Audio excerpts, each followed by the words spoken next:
जी, मेरा प्रश्न ये है कि मैं एक वकील हूँ और मेरी सीनियर के साथ में मेरी डिबेट चल रही थी एक बार भगवान के प्रश्न के ऊपर। तो उन्होंने मुझसे कहा कि भगवान का प्रमाण दो, और जैसे ग्रंथों में ओरिजिनल ग्रंथ कहाँ लिखे हुए, सब तो लिखापटी की हुई है, ऐसा उनका वर्णन था कि जो हमारे ग्रंथ भी लिखे हुए वो ओरिजिनल पत्तों पे किसने लिखा और वो ओरिजिनल कहाँ पे है, इसका प्रमाण मैं उनको दे नहीं पाई। तो मैं उनको कैसे प्रमाण कर सकती हूँ कि भगवान है?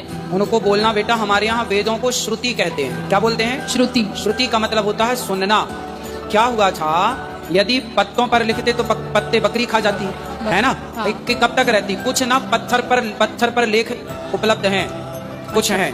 पहले क्या था, पहले गुरुजी अपने बच्चों को, अपने शिष्यों को वेद याद करा देते थे, है ना। 4 वेद हैं, एक को सामवेद, एक को ऋग्वेद, एक को यजुर्वेद। तो जब याद करा दिया तो वो उनको कराए। तो पहले वेद पुराण क्या था, कंठ में था, लिखने की जरूरत नहीं।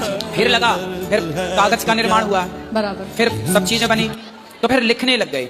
अच्छा, है ना। हाँ। 200 साल पुरानी भागवत जी मेरे पास रखी है, हस्तलिखित। अच्छा, मेरे पास रखी है। अच्छा। जो हाथ से लिखी गई। पहले क्या था, हाथ से तुलसीदास जी ने जो रामचरितमानस लिखी, वो हस्तलिखित आज भी रखी है, प्रमाण के रूप में आप दर्शन भी कर सकते हैं प्रयागराज में, ठीक है। तो आज भी ये ग्रंथ गीता प्रेस जो है ना, हाँ। गीता प्रेस जितने भी पुराण और जितने भी ये सब चीजें छापती है, उसके छापने के पीछे उसके पास शिलालेख, उसके पास हस्तलिखित लेख उस जमाने के आज भी एविडेंस के रूप में मौजूद हैं। अच्छा। उस आधार पर वो अपने ग्रंथ छापती हैं। इस आधार पर हम दे सकते हैं कि भगवान का प्रमाण की भगवान है। देखो, भगवान का प्रमाण ये तो वेदों का प्रमाण हो गया, पुराणों का प्रमाण हो गया, बराबर। ईश्वर का प्रमाण तो बेटा आप खुद हो।